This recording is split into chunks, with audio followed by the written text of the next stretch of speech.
Welcome back. मैं अंश मल्होत्रा। इस नेशनल इनकम सीरीज़ में फिफ्थ पार्ट वीडियो का मैं लेके आया हूँ और इसका टॉपिक है एक्सपेंडिचर मेथड। एक्सपेंडिचर मेथड हमने अभी तक वैल्यू एडेड मेथड पढ़ा, फिर इनकम मेथड पढ़ा। अब हम तीसरे फेज़ की बात कर रहे हैं, सर्कुलर इकोनॉमी एक्सपेंडिचर। जो भी factor income factors of production के थ्रू अर्न करी जाती है वो बाद में जाके स्पेंड होती है मार्केट में, और गुड्स एंड सर्विसेज उससे प्रोड्यूस किए जाते हैं। इस मेथड को जब हम मेजर करते हैं तो इसको एक्सपेंडिचर मेथड कहते हैं। इसको इनकम डिस्पोजेबल मेथड भी कहते हैं। जो एक्सपेंडिचर होता है वो हमारी इकोनॉमी में अलग अलग सेक्टर्स के लोग करते हैं। हाउस होल्ड सेक्टर, हम भी बाहर एक्सपेंडिचर करते हैं, सरकार भी एक्सपेंडिचर करती है। फॉरेन सेक्टर भी होता है। फॉरेन सेक्टर क्या, जो बाहर के लोग हैं वो हमारे गुड्स पे एक्सपेंडिचर करते हैं, हमारे इंडियन गुड्स पे वो एक्सपेंडिचर करते हैं, तो हम इसको एक्सपोर्ट कहते हैं। ठीक है, क्योंकि हमने सर्कुलर इकोनॉमी में मैंने जिस पर वीडियो बनाई है सर्कुलर इकोनॉमी में, उसमें दो ही सेक्टर की बात है, हाउस होल्ड्स एंड फर्म। लेकिन वो एक बहुत सिंपल मॉडल है। जैसे ही हम इस मॉडल को थोड़ा कॉम्प्लेक्स करते हैं तो गवर्नमेंट और फॉरेन सेक्टर भी उसमें आ जाता है। जैसे कि वैल्यू एडेड और इनकम मेथड में अलग अलग कंपोनेंट्स थे, उसी तरीके से एक्सपेंडिचर मेथड में भी कंपोनेंट होते हैं। तो वो कंपोनेंट क्या है? पहला कंपोनेंट है private final consumption expenditure. Private लोगों के थ्रू फाइनल कंजम्पशन एक्सपेंडिचर, या फाइनल मतलब फाइनल गुड्स पे किया हुआ expenditure. It refers to expenditure incurred by household and private non-profit organization serving households, जैसे कि ड्यूरेबल गुड्स हो गए, लंबे चलने वाले गुड्स। हाउस लंबा चलता है, ख़रीद लिया 10 15 20 25 50 साल तक उसकी उम्र रहती है। सेमी ड्यूरेबल जो थोड़े से कम समय, non durable goods and services के लिए जो भी हम फाइनल प्राइवेट बंदे एक्सपेंडिचर करते हैं, इसमें वो सब इंक्लूड होता है। दूसरा कंपोनेंट है गवर्नमेंट फाइनल कंजम्पशन एक्सपेंडिचर। पहला था कि जो हाउस होल्ड सेक्टर करता है, दूसरा पॉइंट है गवर्नमेंट फाइनल कंजम्पशन एक्सपेंडिचर। ये वो एक्सपेंडिचर है जो गवर्नमेंट खर्च करती है इन जनरल अपनी एडमिनिस्ट्रेटिव वर्क के ऊपर। जैसे उसको डिफेंस प्रोवाइड करना है, लॉ एंड ऑर्डर प्रोवाइड करना है, एजुकेशन प्रोवाइड करनी है, बहुत सारी चीज़ें करती है, हर चीज़ चलाती है सरकार। उस केस में क्या होता है कि गवर्नमेंट फाइनल कंजम्पशन एक्सपेंडिचर होता है। ये सेकंड कंपोनेंट है। थर्ड कंपोनेंट है ग्रॉस डोमेस्टिक कैपिटल फॉर्मेशन। बहुत ही इंपॉर्टेंट है, ग्रॉस इन्वेस्टमेंट भी कहते हैं। जो भी एक्सपेंडिचर कैपिटल एसेट को बनाने के लिए किया जाता है और हमारे कैपिटल स्टॉक में ऐड करे हमारे इकोनॉमी की, हमारे देश की, उसको ग्रॉस डोमेस्टिक कैपिटल फॉर्मेशन कहते हैं। ये ग्रॉस जो कैपिटल स्टॉक है, ये हेल्प क्या करता है? हेल्प इस बेसिस पे करता है कि आप जो भी स्टॉक बनाते हो, जो भी मतलब अभी कैपिटल स्टॉक क्या होता है? कैपिटल एसेट क्या, जो दूसरी चीज़ को प्रोड्यूस करने में, दूसरे गुड्स को प्रोड्यूस करने में हेल्प करे। मशीनरी, रोड, रेलवे, एयरपोर्ट, दुनिया भर की कितनी बड़ी है ये कैपिटल गुड्स एक्सपेंडिचर। जो मशीनरी आती है, कितनी टाइप की मशीनरी आती है, इस सब में जो एडिशन होता है, हम उस पे जो एक्सपेंडिचर होता है उसको हम तीसरे कंपोनेंट में इंक्लूड करते हैं। इसमें भी आगे डिवीज़न होता है। पहला होता है कि फ़िक्स कैपिटल फॉर्मेशन। ये वो एक्सपेंडिचर है जो फिक्स्ड एसेट पे होता है। जो फिक्स एसेट होते हैं, जैसे फिक्स एसेट, एक कंपनी में फिक्स एसेट क्या होते हैं? जैसे कि उसने एक बार कोई मशीनरी ख़रीद ली, उसने वो जो जिस मशीनरी में, जिस बिल्डिंग में वो फर्म बनी हुई है, तो जो बिज़नेस है वो जिस बिल्डिंग से लड़ रहा है वो एक फिक्स एसेट है। उसमें कोई प्रोडक्शन हो रही है या नहीं हो रही है, वो एसेट फिक्स्ड रहेगा इस पर। दूसरा है कि आपका इसी कंपोनेंट के अंदर आते हैं gross business fixed, residential construction, gross public investment, inventory. आप एक चीज़ याद रखिएगा, जो ग्रॉस डोमेस्टिक कैपिटल फॉर्मेशन है ना, इसमें भी आगे डिवीज़न है। तो पहला हमने देख लिया कि ग्रॉस फिक्स्ड कैसेट। अब फिक्स एसेट्स में भी किस किस तरह से हो सकता है, तो 3 टाइप ABC दिया हुआ है। फिर है कि आपका अब है, इसके बाद एक आता है इसी में ही इन्वेंट्री। आपको याद होगा कि मैंने बताया था कि चेंज इन स्टॉक, अगर साल के बाद कुछ रह जाता है, एक साल के बाद फाइनेंशियल ईयर के बाद कुछ इन्वेंट्री रह जाती है, तो अगले साल फाइनल गुड में इंक्लूड होती है। प्लीज़ इस चीज़ को ध्यान रखिएगा। फोर्थ कंपोनेंट एक्सपेंडिचर मेथड में है नेट एक्सपोर्ट्स।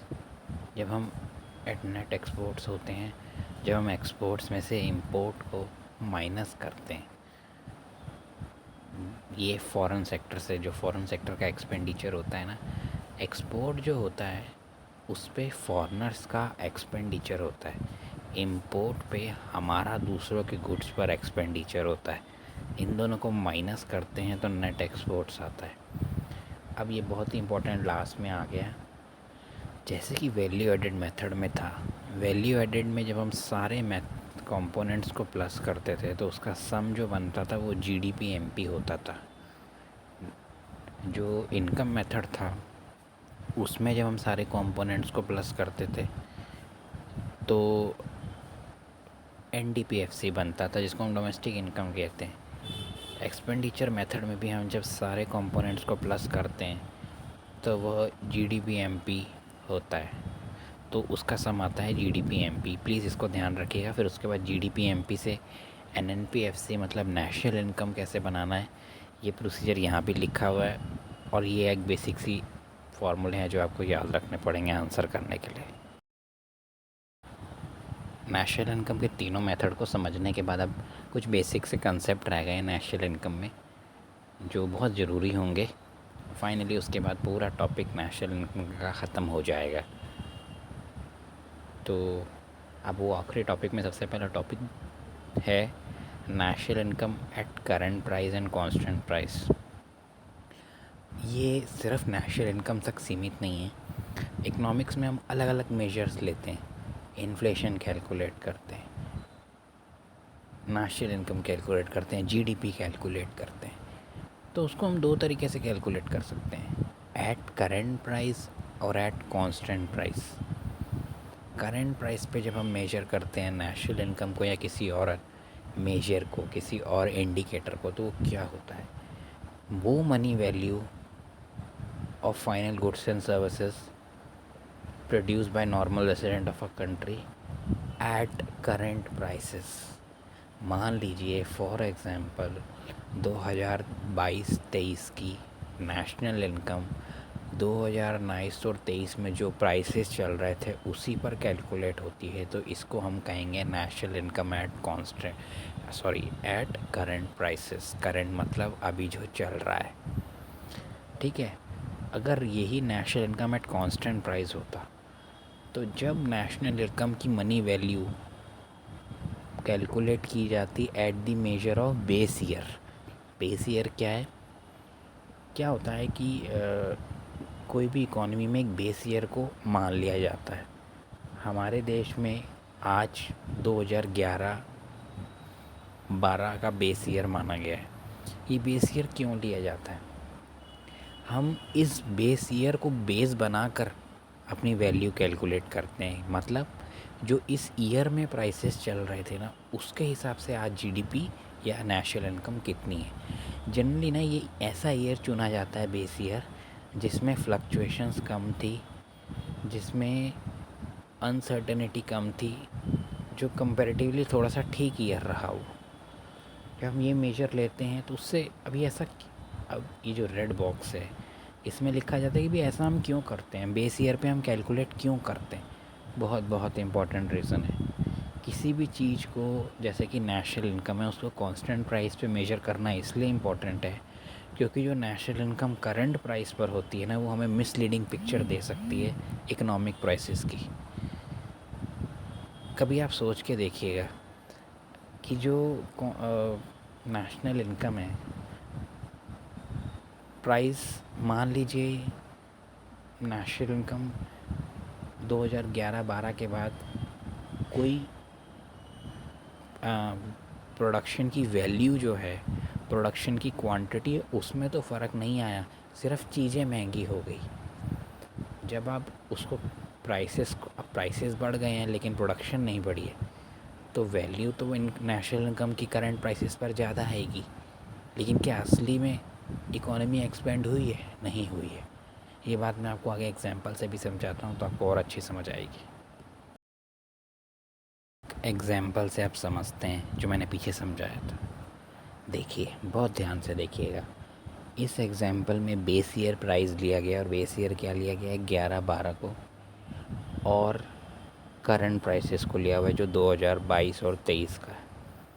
और फिर क्वांटिटी कितनी प्रोडक्शन हुई है, यहाँ हमने सोच लिया कि मान लीजिए इकोनॉमी में ये 3 ही गुड हैं, वीट, क्लोथ और मिल्क। ठीक है, तो पहला कॉलम देखिए, कॉमोडिटी के नाम लिखें। दूसरे कॉलम में क्वांटिटी प्रोड्यूस 2022 और 23 में, वो लिखी हुई है केजी में, मीटर्स में। उसके बाद उनके करंट प्राइसेस, करंट मतलब इस ईयर में 2022-23 के प्राइसेस लिखे हैं। फिर बेस ईयर में इनके कितने प्राइस थे वो लिखे हुए हैं। अब इनको जब हम मल्टीप्लाई करेंगे तो मार्केट वैल्यू करंट प्राइस पे, और लास्ट कॉलम में बेस ईयर प्राइस में। बहुत ही कमाल में लास्ट में जो रो है, टोटल मार्केट जहाँ लिखा हुआ है, उसके आगे देखिए, करंट प्राइसेस पर उसी क्वांटिटी की जो वैल्यू है वो है 20,000 रुपये, और जब हमने बेस ईयर पे कैलकुलेट किया तो वो है 12,000 रुपये। तो इसीलिए कहा जाता है, इसीलिए बेस ईयर पे नेशनल इनकम को कैलकुलेट किया जाता है कि जो पिछले भी हमने स्लाइड में देखा। क्यों? क्योंकि अगर हम इसको करंट प्राइस पर कैलकुलेट कर लेते तो क्या होना था कि हमें मिसलीडिंग पिक्चर मिलती इकोनॉमी की। सिर्फ प्राइसेस बढ़े हैं, इकोनॉमी नहीं एक्सपेंड हुई है। हमको लगता कि वाह वाह हमारी इकोनॉमी एक्सपेंड हो रही है, लेकिन असल में सिर्फ प्राइसेस बढ़ रहे हैं। 2022-23 की जो नेशनल इनकम है वो 20,000 है, बेस ईयर पर वो 12,000 आ रही है। यही डिफरेंस जो 8,000 रुपये का है दोनों में, ये रियल नहीं है, ये हमें ट्रू पिक्चर नहीं दे रहा इकोनॉमिक ग्रोथ की, क्योंकि ये मेनली जो इंक्रीज़ हुआ है वो प्राइसेस की वजह से हुआ है। इसीलिए हम इंडिकेटर्स को बेस ईयर पर कैलकुलेट करते ताकि हमें असली पिक्चर मिले। यही बहुत ही इम्पोर्टेंट कंसेप्ट है।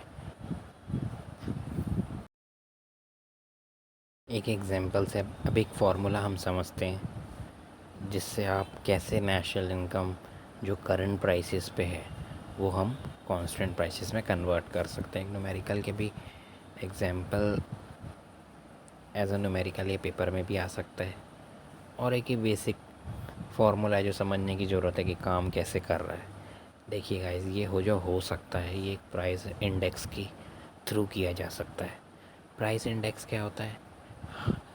ये एक ऐसा मेजर, एक ऐसा इंडिकेटर है जो हमें बताता है कि प्राइस में कितना चेंज आ रहा है, किस डायरेक्शन में चेंज आ रहा है और कितना चेंज आ रहा है, जिसे हम इन्फ्लेशन भी कहते हैं। हमारे इंडिया में हर जो हर क्वार्टर में, या फिर हम कहेंगे हर मंथली बेसिस पर, स्टैटिस्टिकल ऑफिस जो है, सेंट्रल स्टैटिस्टिकल ऑफिस जो है, वो डाटा पब्लिश करता है और एक इंडिकेटर बहुत बहुत इम्पोर्टेंट देता है, consumer price index, CPI, consumer price. और WPI भी एक होलसेल प्राइस इंडेक्स है, लेकिन CPI है जो RBI भी यूज़ करता है अपनी मॉनेटरी पॉलिसी बनाने के लिए।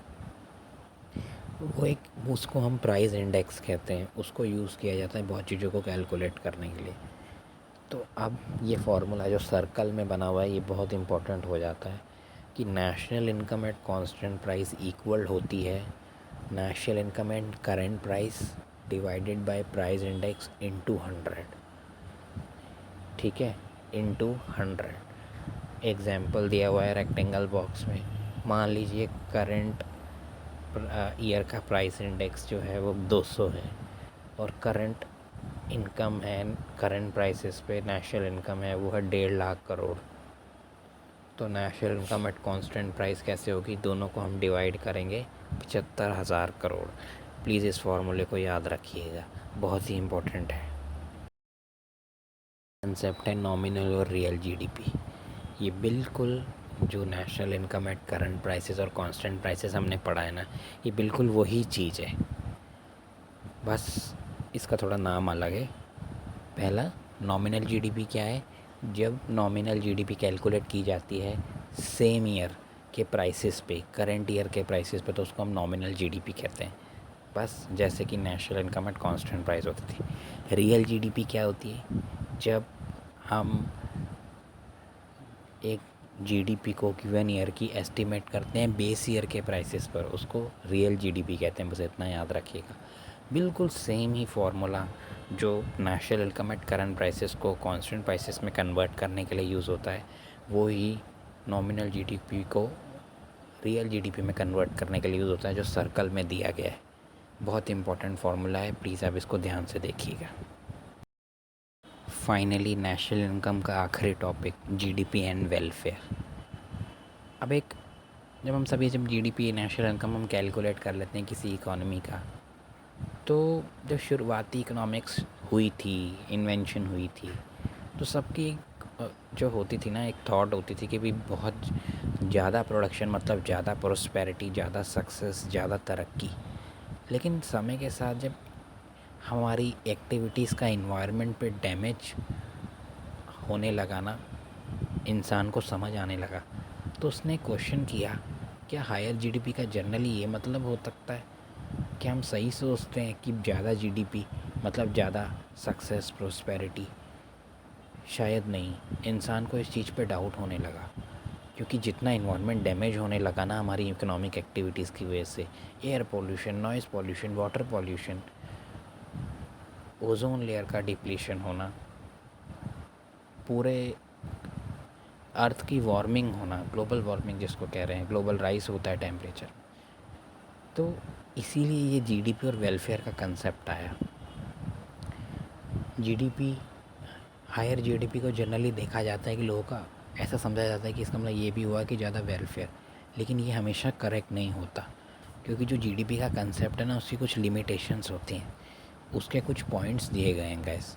ये बहुत ही इंपॉर्टेंट है। कोई बार आपसे डायरेक्ट पूछा जा सकता है कि हायर जीडीपी का, मान लीजिए 6 नंबर में डायरेक्ट ही आपसे क्वेश्चन पूछ लिया जाए कि हायर जीडीपी का क्या मतलब होता है, कि हायर प्रोस्पेरिटी, सक्सेस नहीं। क्यों? क्योंकि इसके पीछे कुछ लिमिटेशंस हैं। देखिए गाइस, मान लीजिए कि पहला है डिस्ट्रीब्यूशन ऑफ जीडीपी। एक देश में आपने देखा, जैसे अमेरिका है, मान लीजिए उसकी जीडीपी दुनिया की सबसे बड़ी ज़्यादा जीडीपी है, शायद 20 ट्रिलियन की इकॉनमी है। हमारा इंडियन शायद 3 ट्रिलियन के करीब है। बट आपको पता है क्या कि इकोनॉमिक्स में जो डिस्ट्रीब्यूशन ऑफ जीडीपी है, तो जो अमेरिका है वहाँ पे जीडीपी का डिस्ट्रीब्यूशन, वहाँ इनकम का डिस्ट्रीब्यूशन बहुत ज़्यादा ख़राब है।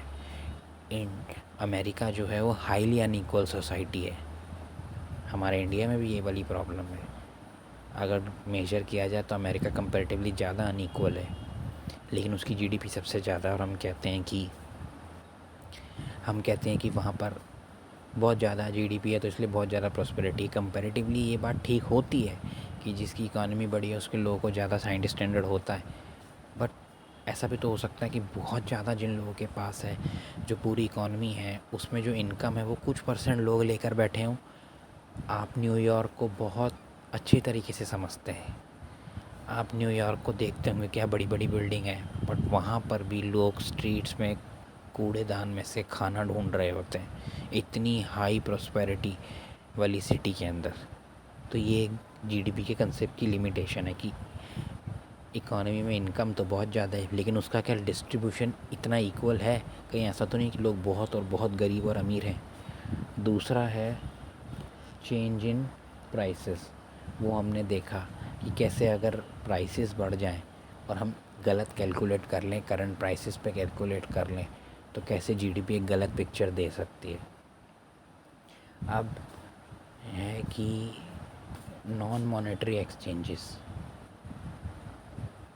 क्या होता है कि जीडीपी, जैसे क्या होता है कि बहुत सारी एक्टिविटीज़ ऐसी होती हैं, जैसे कि आप मान लीजिए बार्टर एक्सचेंज होता है। बहुत सारी एक्टिविटी जो होती हैं वो बिना किसी पैसे के वजह से नहीं की जाती। चैरिटी, डोनेशन, चैरिटी एनजीओ चलाते हैं लोग, ऐसे ही बहुत सारी संस्थाएं चला रहे होते हैं अच्छे काम करने के लिए। इसमें कोई मनी का डायरेक्ट एक्सचेंज नहीं हो रहा था, लेकिन काम देश को चलाने में ये काम तो आती हैं। देश को एक्टिव रखने में, देश में एक, जिसे कहते हैं ना, एक कम्युनिटी को प्रॉस्पर रखती है। हम जीडीपी ये चीज़ कैलकुलेट नहीं कर पाता। फिर है रेट ऑफ पॉपुलेशन ग्रोथ। आपने ये भी प्रॉब्लम ये होती है, जीडीपी की एक लिमिटेशन ये हो जाती है कि अगर जीडीपी बढ़ रही है तो फिर लोग सोचते हैं कि पॉपुलेशन का ग्रोथ भी होता है, पॉपुलेशन का ग्रोथ पे भी इसका असर पड़ता है, क्योंकि लोग ज़्यादा प्रॉस्पर होंगे फिर वो ज़्यादा बच्चे करते हैं। ये पूरी तरीके से ठीक नहीं है। यहाँ मैं पढ़ाई लिखाई लिटरेसी नहीं कह रहा हूँ, मैं इकॉनमी का साइज़ बड़ा होने को कह रहा हूँ। जैसे ही भारत आज़ाद हुआ उसकी इकॉनमी का साइज़ बढ़ने लगा, तो हम ये जनरली देखते हैं कि उसकी पॉपुलेशन ग्रोथ भी बढ़ी, जो कि आज जनरली अब वो स्टेबल हो चुकी है ऑलमोस्ट। लेकिन ये भी एक प्रॉब्लम है कि पॉपुलेशन ग्रोथ भी हो जाती है। और लास्ट टॉपिक है एक्सटर्नैलिटी। ये बहुत ही इम्पॉर्टेंट है, इसको ज़रूर आप समझ लीजिएगा। एक्सटर्नैलिटीज़ क्या होता है? हमारे बहुत सारे एक्शंस ऐसे होते हैं जिनका इफ़ेक्ट दूसरों पर भी पड़ता है। वो इफ़ेक्ट अच्छा और बुरा भी हो सकता है। जीडीपी उन चीज़ों को अकाउंट नहीं करता।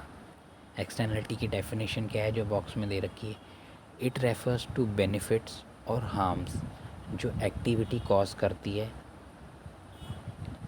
अपने एक्शंस के थ्रू, जिसके लिए ना वो पैसे देते हैं ना वो पेड होते हैं। कैसे? पॉजिटिव एक्सटर्नैलिटी, जो हम मान लीजिए सरकार हमारे लिए क्या करती है, वो बनाती है, पार्क बनाती है सुंदर। सुबह सुबह हम वहाँ जाते हैं, हमको पूरा प्लेजर डिराइव होता है, उसमें से हमको बहुत अच्छा लगता है जाके। लेकिन जनरली हम डायरेक्ट उसके लिए पे नहीं कर रहे हैं। टैक्स हम देते हैं आप कहेंगे, लेकिन हम डायरेक्ट पेमेंट नहीं कर रहे हैं। ये एक पॉजिटिव एक्सटर्नैलिटी का फ़ायदा है।